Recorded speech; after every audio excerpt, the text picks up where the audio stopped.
니체는 19세기 독일 철학자입니다. 현대 인문학 전반에 매우 큰 영향을 끼친 철학자입니다. 니체는 개인의 자유로운 가치관을 가질 수 있는 사회를 주장했으며 그에 따라 종교, 공산주의 등등 모두가 같은 생각을 갖게 하는 것들에 부정적이었습니다. 그 특유의 공격적인 발언으로 비판을 받기도 하지만 실제 성격은 사교적이고 유머를 좋아했습니다.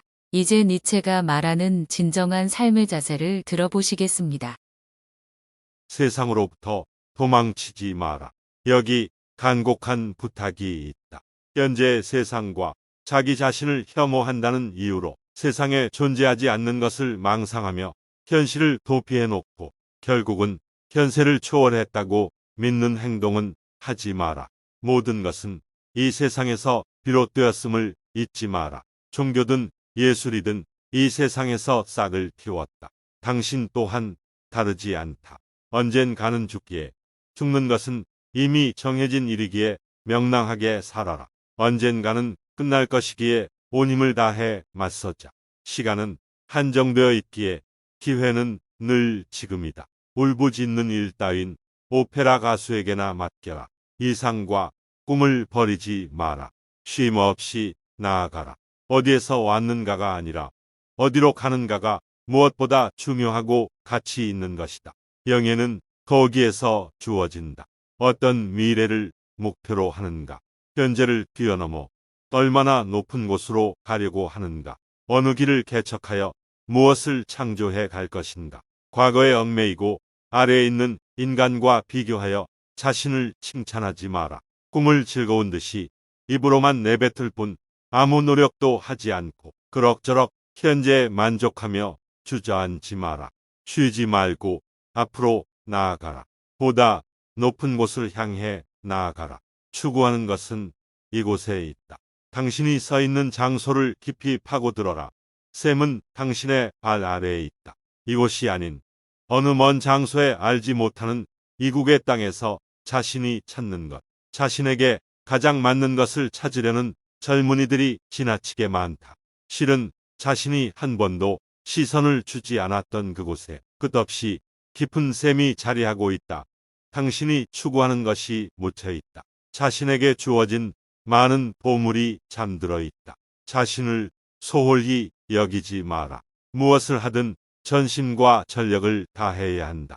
이는 수긍할 만한 좋은 결과를 내기 위함이 아니라 자기 자신을 소홀히 대하지 않기 위함이다.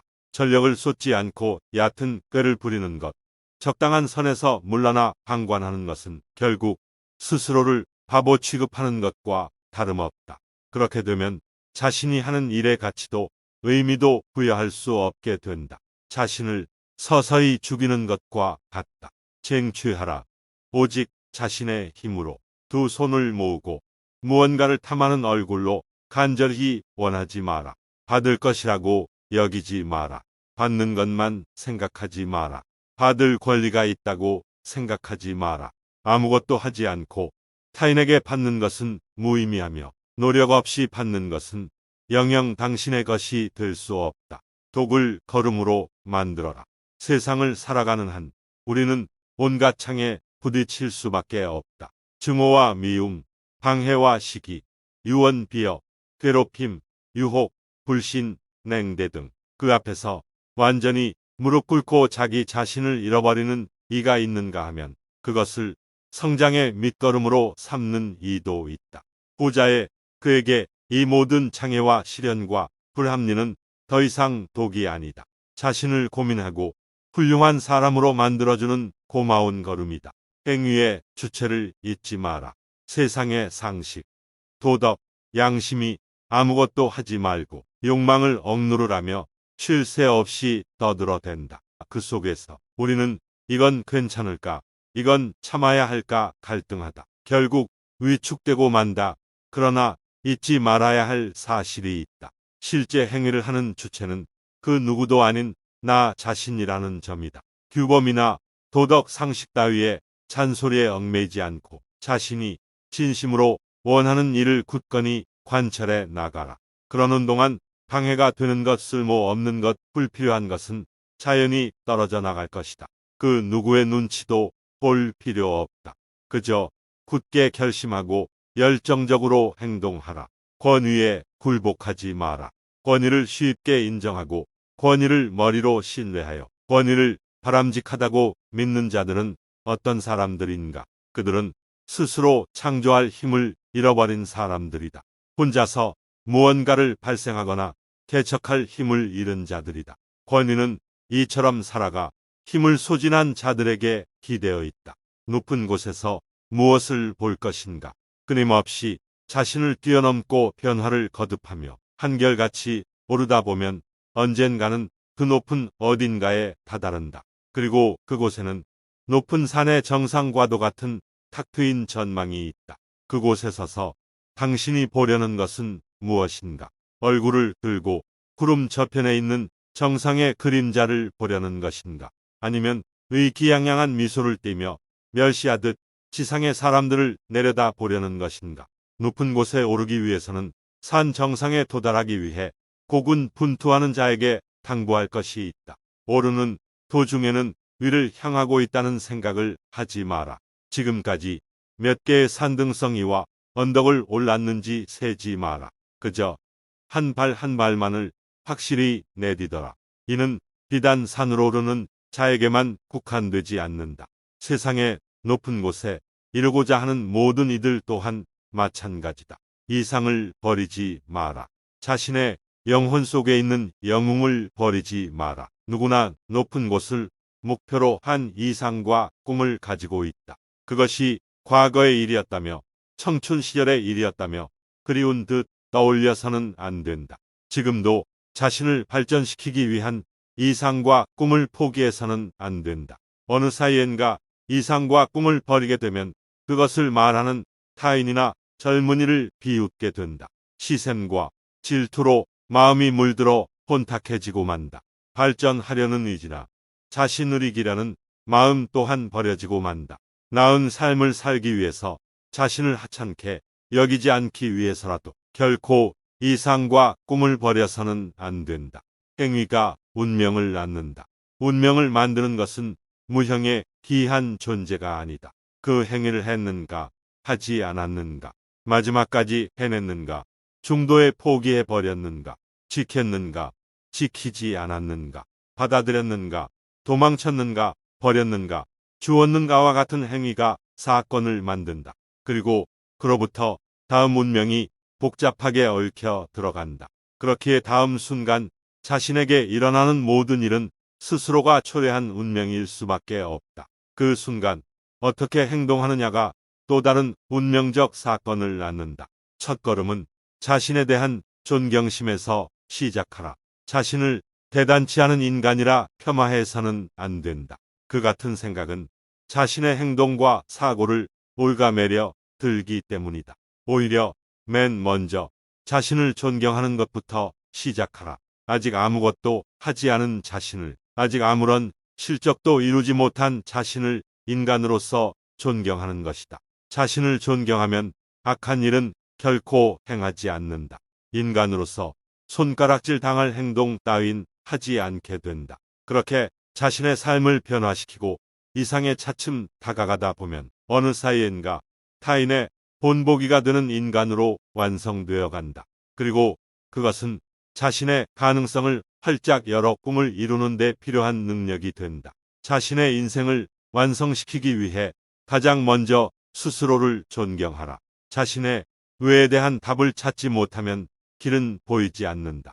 수많은 방법론을 담은 책을 읽어도 억만장자의 성공 노하우를 배워도 자기 자신에게 맞는 방식과 방법을 찾는다는 보장은 없다. 이는 당연한 것이다. 먹는 약 하나도 그 사람의 체질에 맞지 않는 경우가 있는데 하물며 타인의 삶의 방식이 자신에게 맞지 않는 것은 전혀 이상할 것이 없다.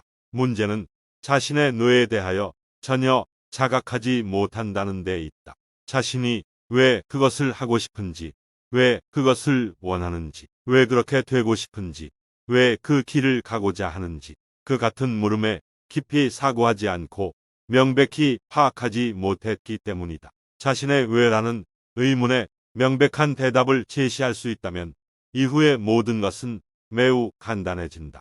어떻게 해야 하는지에 대해서도 곧 알 수 있다. 일부러 타인을 흉내내면서 허송 세월을 보내지 않아도 된다.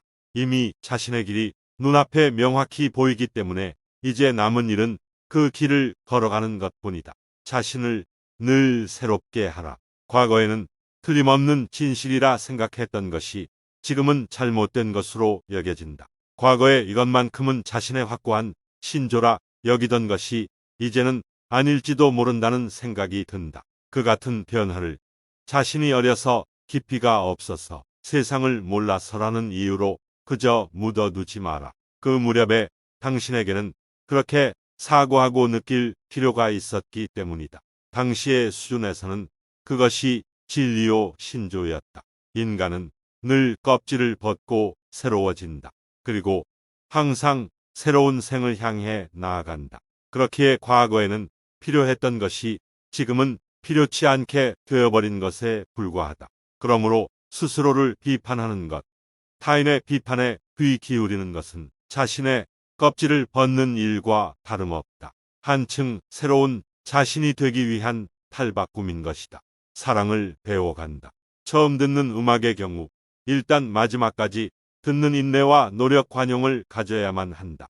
그것을 반복함으로써 친밀함이 생기고 이윽고 그 음악의 매력을 조금씩 발견하게 된다. 그럼으로써 음악이 가진 깊은 아름다움을 발굴해내고 그것을 사랑하게 되며 그 음악이 자신에게 없어서는 안 되는 것이 되어간다. 이것은 비단 음악의 한 이야기가 아니다. 우리는 사랑에 대해서도 처음에 낯설음에서 출발하여 사랑을 배우는 길을 걸어왔다. 이를 사랑하는 경우에도, 자신을 사랑하는 경우에도, 다른 누군가를 사랑하는 경우에도 마찬가지다. 사랑은 언제까지고 이처럼 배움의 길을 거니는 모습을 보여준다. 새롭게 무엇인가를 시작하는 요령, 공부나 교재, 일이나 취미, 독서 등 무엇인가 새로운 일에 맞닥뜨렸을 경우의 현명한 대처 요령은 가장 넓은 사랑을 가지고 맞서는 것이다. 마음에 들지 않는 점, 오해와 시시한 부분을 보아도 즉시 잊어버리겠다는 마음가짐으로 그 모든 것을 전면적으로 받아들이며 전체의 마지막에 이르기까지 잠자코 지켜본다. 그럼으로써 드디어 거기에 무엇이 있는지, 무엇이 그것의 심장인지 확연히 들여다볼 수 있다. 좋다 혹은 싫다와 같은 감정이나 기분에 치우쳐 도중에 내팽개치지 않고 마지막까지 넓은 사랑을 갖는 것. 이것이 무언가를 진정으로 알고자 할 때의 요령이다. 최대의 오만. 최대의 오만은 무엇인가? 사랑받고자 하는 욕구다. 거기에는 자신은 사랑받을 가치가 있다는 주장이 강하게 내재되어 있다. 그런 사람은 자신을 다른 사람보다 높은 곳에 있는 특별한 존재라 생각한다. 자신만은 특별히 평가될 자격이 충분히 있다고 믿는 차별주의자다. 본능이라는 지성이 생명을 고한다. 우리가 식사를 하지 않으면 몸이 약해져 끝내 죽고 만다. 수면이 부족하면 몸은 나흘 만에 당뇨병과 다름 아닌 상태가 되어버린다. 잠을 전혀 자지 않으면 사흘째부터 환각을 보게 되고 이윽고 죽음에 이른다. 지성은 우리가 살아가는 데 도움을 주지만 우리는 그것을 악용할 수도 있다. 지성은 그런 의미에서 편리한 도구와 같다. 그리고 우리는 본능을 충동적인 것, 야만적인 것이라 치부해버리기 일쑤지만 본능은 분명 우리의 생명을 구원하는 작용을 한다. 중대한 구제의 지능으로 누구나 갖추고 있는 것이 본능이다. 그렇기에 본능이야말로 지성의 정점에선 가장 지성적인 것이라 할 수 있지 않을까. 물러서야 비로소 파악할 수 있다. 모네가 그린 전묘화는 가까이서 보면 무엇을 표현한 것인지 알 수 없다. 멀찌감치 물러서서 감상한 후에야 비로소 거기에 그려진 대상의 윤곽을 알 수 있다. 어떤 일에 소용돌이 속에 있는 사람도 이와 같다. 가까이에 있으면 무엇이 어떻게 되어 있는지 이해할 수 없다. 그러나 그 일에서 멀찌감치 떨어져서 보면 무엇이 문제인지 또렷이 보인다. 소형돌이를 구성하는 축이 무엇인지 확연히 부각되기 때문이다. 이 방법은 복잡한 것을 단순화시킨다. 사상가라 불리는 사람은 우선 이 방법을 사용하여 실타래처럼 얽히고 얽힌 일에서 굵직한 틀이 되는 것을 끄집어내어 단순화하고 어느 누구나 쉽게 알아볼 수 있는 것으로 만든다. 자신에게 재능을 주어라. 천부적인 재능이 없다고 비관할 필요는 없다. 재능이 없다고 생각한다면 그것을 습득하면 된다. 삶이 힘겹고 외로울지라도 한 발 더 내딛자. 끊임없이 계속 나아가는 당신을 응원한다.